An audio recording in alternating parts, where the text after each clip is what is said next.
Hey, Inspired Tribe, it's John Nolan here, and today I'm inviting you to an inspired conversation and probably one of the most explosive and mind-bending interviews that you will see. I mean, I don't know that we've ever had someone like our guest on the show before, and also something that's absolutely timely and critical for you to know and realize.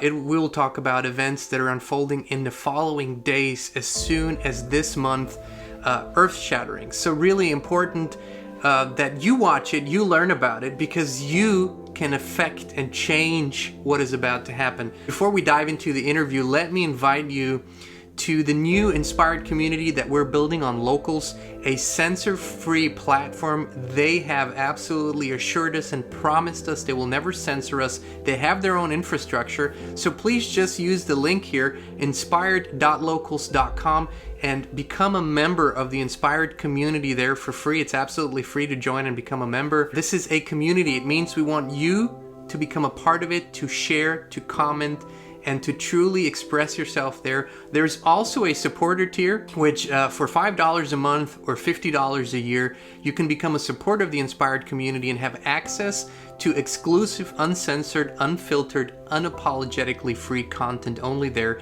But now, let's dive into today's Inspired conversation with our special guest.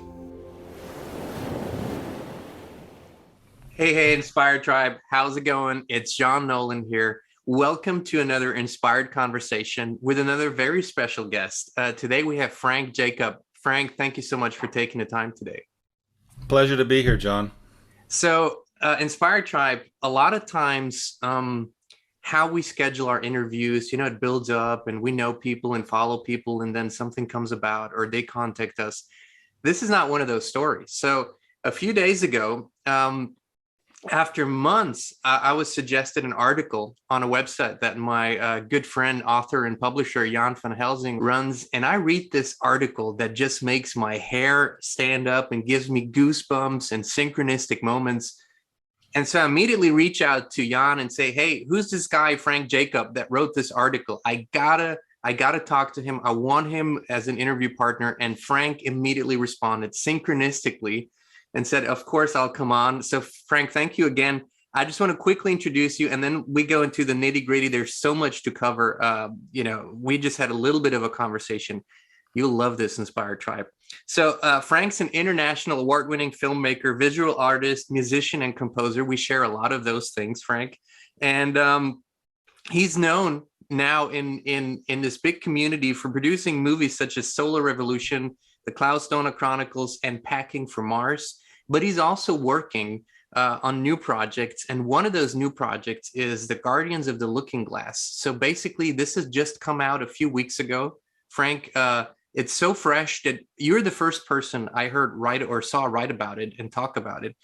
So I'll give you the floor here. Let us know, what is this Guardians of the Looking Glass thing that is so hot and so fresh that there's nothing out there about it yet?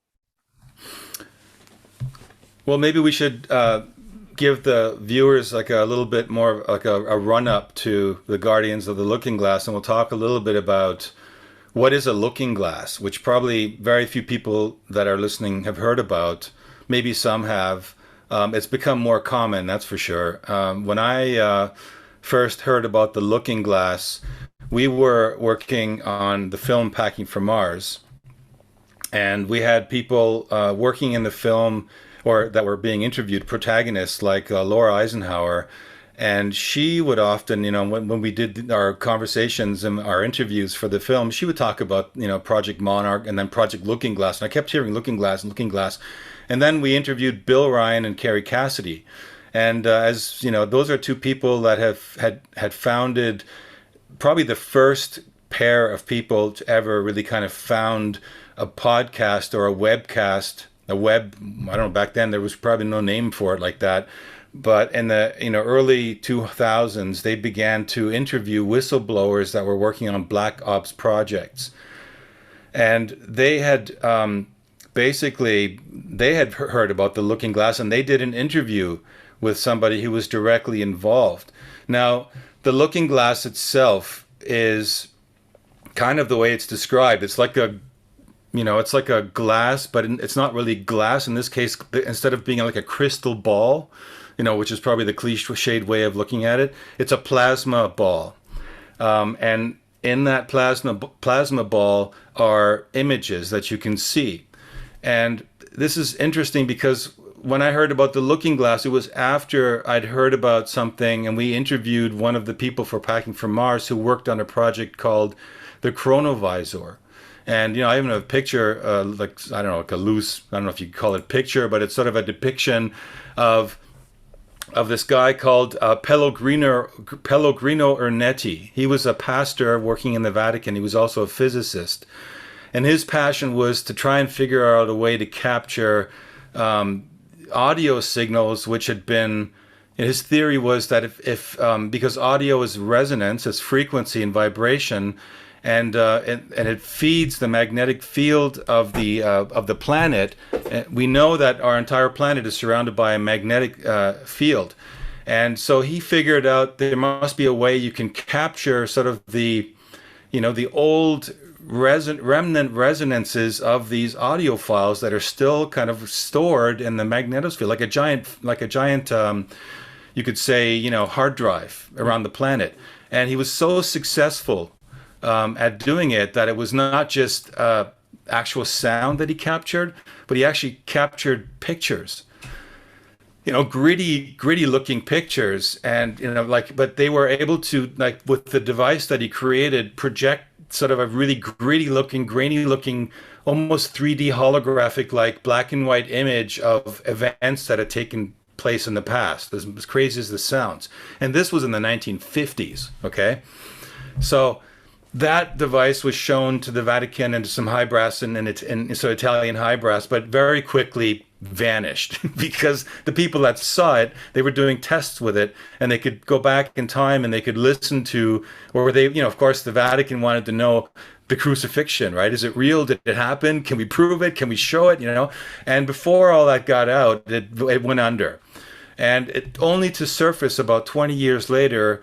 In another project that the man that we interviewed for Packing from Mars, Andrew Bouchago, was involved in, called Project Pegasus, which he said was a combination of something that Nikola Tesla had been creating and the Chronovisor. The only picture I could maybe show you guys is this one, which is the Tesla magical disc, they called it.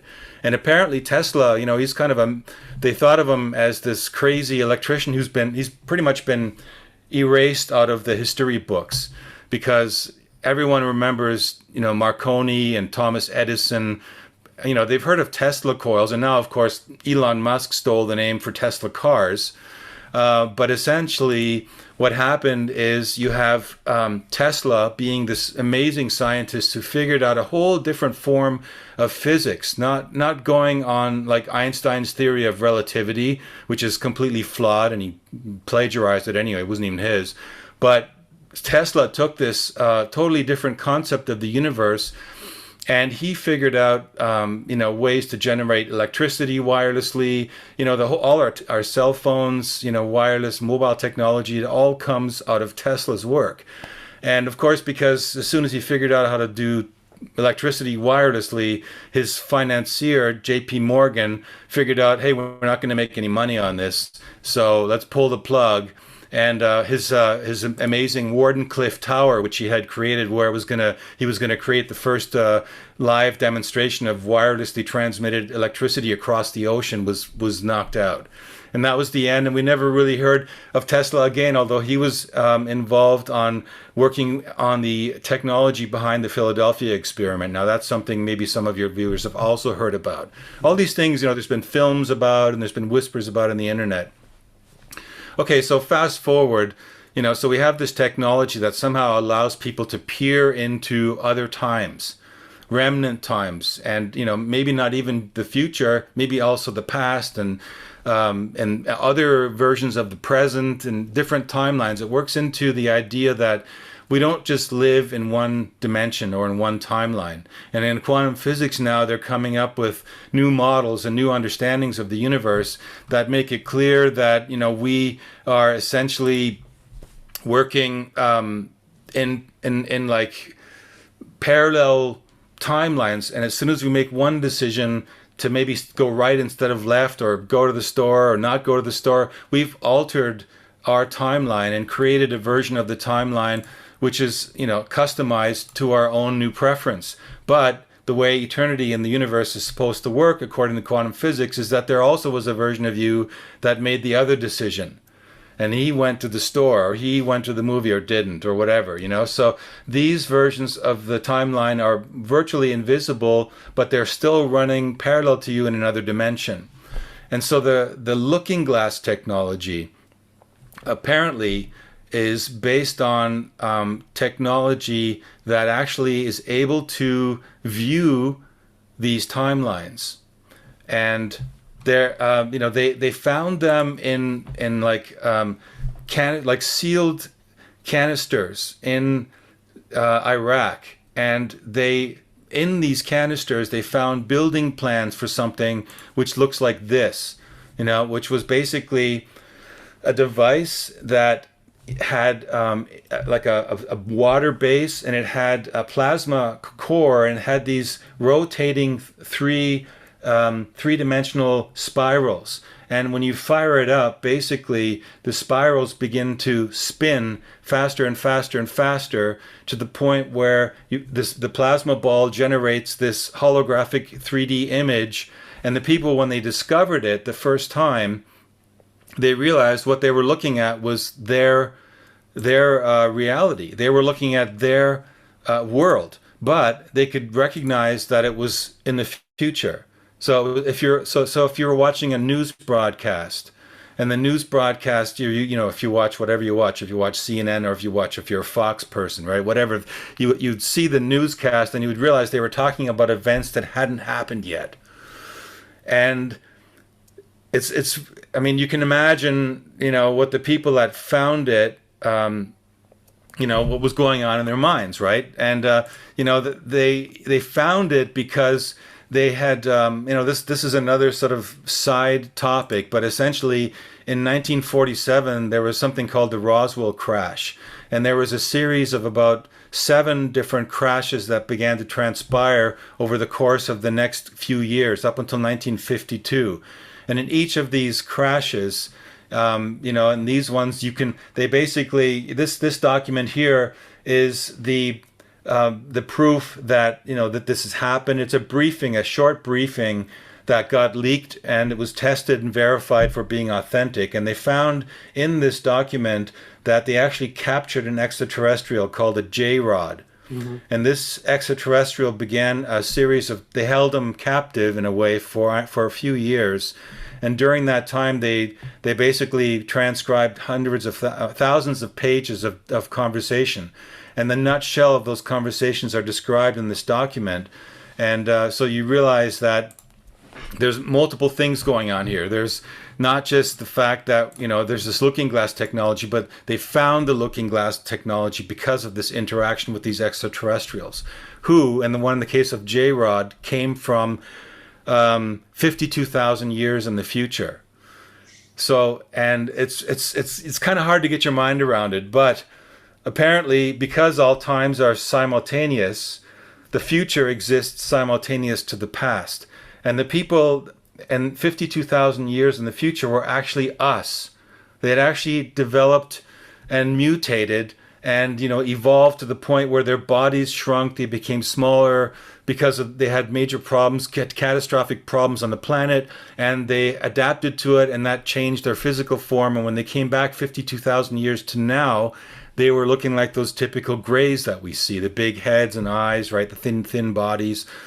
Well, apparently, there's not just they call them P52 because they found out there's other grays that began to surface from some of the other crashes that came from 45,000 years ago, called P45s. And so began this sort of top secret interaction. And MJ12 is an organization that was founded when this began happening, because they realized, holy cow, if we don't do something about this quickly, we can't let this get out. People are going to panic. It's going to cause destabilization. We'll lose control of our world system that we've got, our government, our religions. We have to tap it down. We have to dampen it down. And part of Project MJ12 was also to put out debunking information and to begin. That's how the Roswell crash became a crashed weather balloon. Mhm. And they began to ridicule people who were talking about, their experiences with visions of and having had encounters with UFOs. Okay, so anyway, the looking glass information then resurfaced in a video. And going back to Bill Ryan and Kerry Cassidy, who I mentioned earlier, they interviewed a guy called Bill Wood. And Bill Wood was a ex-Navy SEAL who in the 90s, I think it was 97, was actively involved in working on Project Looking Glass. And he was a string theory expert, and they pulled him in because he was particularly good at solving certain problems. And they had this problem in that this is all according to Bill Wood. I'll talk a little bit about what Bill Wood tells in this interview. They had this problem that all of the timelines they were watching, they were documenting and trying to alter, they were experimenting with computers, trying to alter the timeline, of course, in their favor. If you put it, like nothing greater than having a device in front of you where you put something in and then you can see in 40 years what the result was, right? If you want to be president or if you want to win the lottery is the most maybe two kind of really banal versions of that. But they, of course, always had military, targets in view and world hegemony and things like that. And they found that at one point, however, they had this problem is that they were seeing multiple timelines and they could see what happens with these and how they interact. But all of a sudden, at a certain point, all the timelines converged into one. And no matter what they did on all the other timelines, doesn't matter. They always ended up in the same result. And they were baffled by this. And they pulled in Bill Wood and they tried to explain it. And the explanation that Bill Wood gives in this interview, and you are a person who actually did sort of a nice cleaned up version of just that section of him talking about the nutshell, behind the looking glass. He talks about how at a point, the point being December 21st, 2012, that all of the timelines converge into this one, and that no matter what they did, the version of reality that they wanted got erased, and instead there was this event that took place. And at that event, when that happened, was this kind of mass awakening of humanity.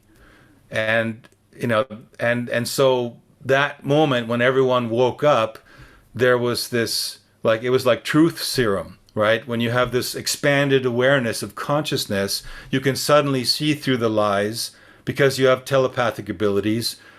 If you want to try and imagine what some of these abilities might be, there's a series that was produced called Heroes. And in that series talks about these amazing abilities that certain indigo kids, certain individuals begin to waken into.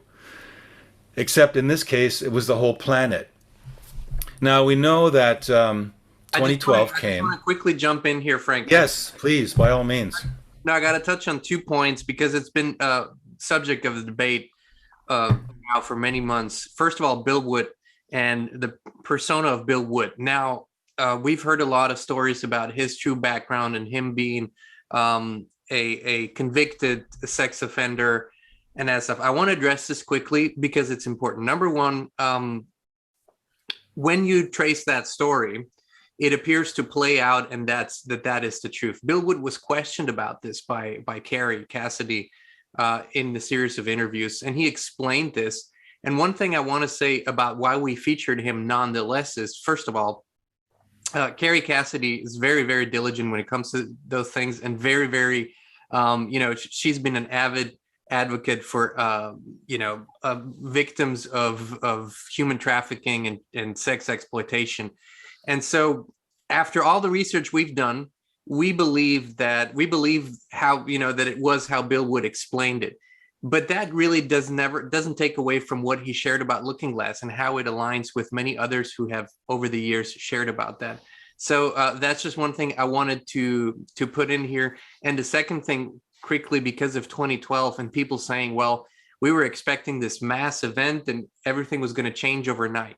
In the big scheme of things, it did change overnight. It does. It just overnight might be 10 years in our perception. but in the grand scheme, 10 years is nothing. It's like it's not even a blink of an eye. So I just wanted to jump, kind of listening. I'm kind of hearing the questions from our viewers. Nothing really big happened in 2020. Right, right. Yes, it did. It's a good point, but we can go a little bit deeper into that even. Yes, Okay, please. because everyone that lived through that event that was waiting for something to happen, of course, was highly disappointed. And because so many people had set themselves up for this instantaneous happening. But yes, what you're saying is right. That you can look at it more like, and even the Mayas describe it as not as an event, but as a window of time where things would begin to happen. And we are absolutely, without a doubt, have entered into that change that's happened. And I think it's accelerating, and it's accelerating and accelerating. However, there's a couple of things that Bill Wood said in that interview, which, if we fast forward now to the Guardians of the Looking Glass, and which caught my attention, because What are I've the been Guardians of the Looking Glass, Frank? hmm? Who are the Guardians of the Looking? What is that?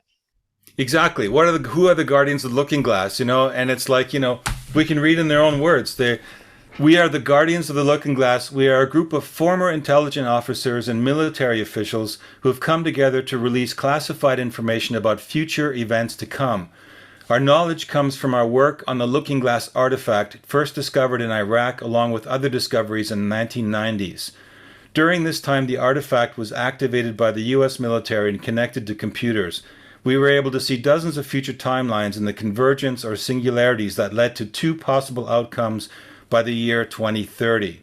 In one outcome, humanity awakens and the current order is dismantled, and an event occurs, and instead of this event being negative, it is a positive one. In the other outcome, the current structure remains in place, a nuclear war takes place, along with many horrible events. Then the event occurs, and instead of being positive, it is a negative one. Okay, so that's like their opening. This is how they greeted the world, right? And I'm reading this, and I'm like, okay, I mean, they obviously are talking about a project which exists. We know it exists, but there's some new information which is coming into their information stream. One is that directly contradicts what Bill Wood was saying. Bill Wood said the event that took place was the mass awakening of humanity. Okay? But the event that takes place is not the mass awakening of humanity, but it's a cosmic event that happens later. And but what they also said, which then, of course, leads to the mass awakening. But Bill Wood never mentioned the cosmic event.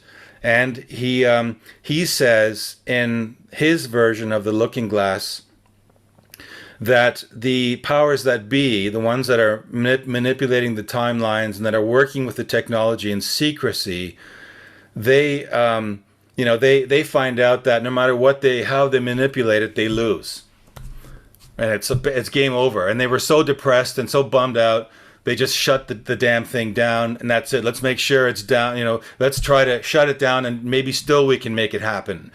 Okay. However, that's not exactly what happened. According to this new information, they actually found out that no matter what they did to manipulate the timeline, it always worked in their favor. And so there was no point in manipulating the timeline any longer. And because basically if they just carried on, this is essentially a group of people that have already entered into our society and kind of taken it hostage and are at the steering wheel, politically, with media, with technology, with black ops technology that they've basically taken out of the public sector, moved it into the private sector, privately funded it, and built their own breakaway civilization. We talk about that in Packing from Mars, so, and Richard Dolan is the one who came up with that expression, breakaway civilization. It's a group of people that are dealing with technology which is so far advanced that it's like magic to the rest of us. And at some point, they can't even really interact with us anymore because they're already dealing with the magical technology. Think back on Tesla's magic disc, right? And we're dealing with the we think is modern, right? The iPhones and iPads, but that's the stuff they threw away decades ago. And so basically, because they've been meddling, they know that they are at the control of steering society geopolitically, and they are at the control technologically. And they leak out technology bit by bit so they can capitalize on it financially. And so that, we basically are always running after the eight ball. We're never the ones on the cutting edge. And neither are the scientists and the astronauts and all the people in these official public, programs. However, because they do that, they know that their timeline, they've manipulated, they know they're going to win. But here's where it's interesting, and this is where the Guardians of the Project Looking Glass inspired me, and even to the point where I knew I had to write about this right away and get it out there.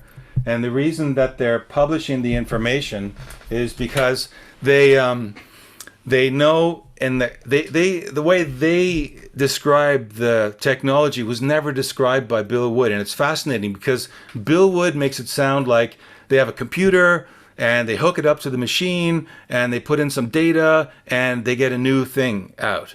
But no, it doesn't work that way at all. The way it works is described very accurately by the Guardians of the Looking Glass. They talk about it, this projected plasma ball, which shows us the timeline, having a loop where they watch these events take place, and then after they've taken about 8 days or 7 days, and then the loop starts over again, but it's a different perspective from that timeline.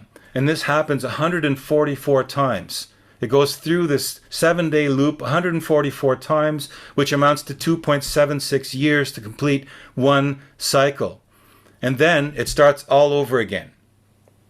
And so, these people that were watching and working with the stuff, they had no clue at first what to do with it. So they began to film the stuff, and they documented every cycle. And they used computers to do the documentation, allowing them the quick ability to search keywords and quickly go to years and events and begin to see what happened. That's where they began to experiment. Okay, now if we play around with that timeline, let's see what happens. And they realized that the Looking Glass had already factored in the fact that they were going to try and alter the timeline, and it would always be reflected like a self-fulfilling prophecy.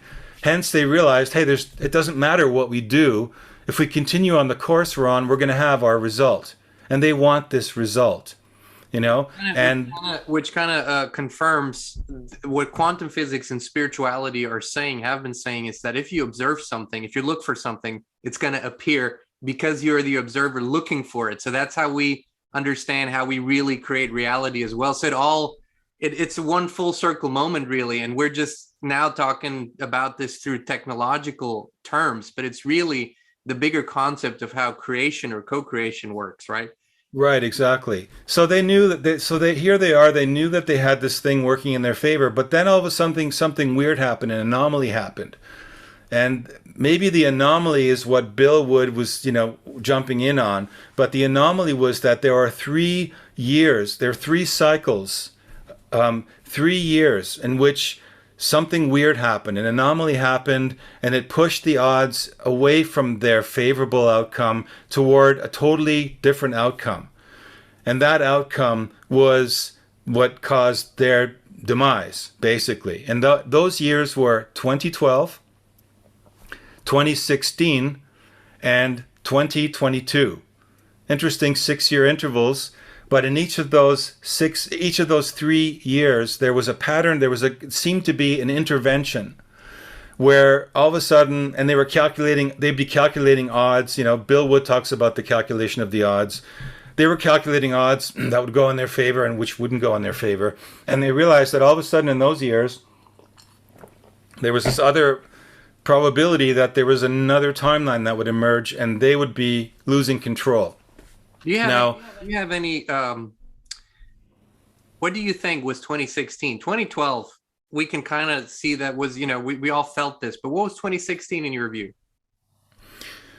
Well, 2016 was, I think there was like financial things that were going on the planet at that point.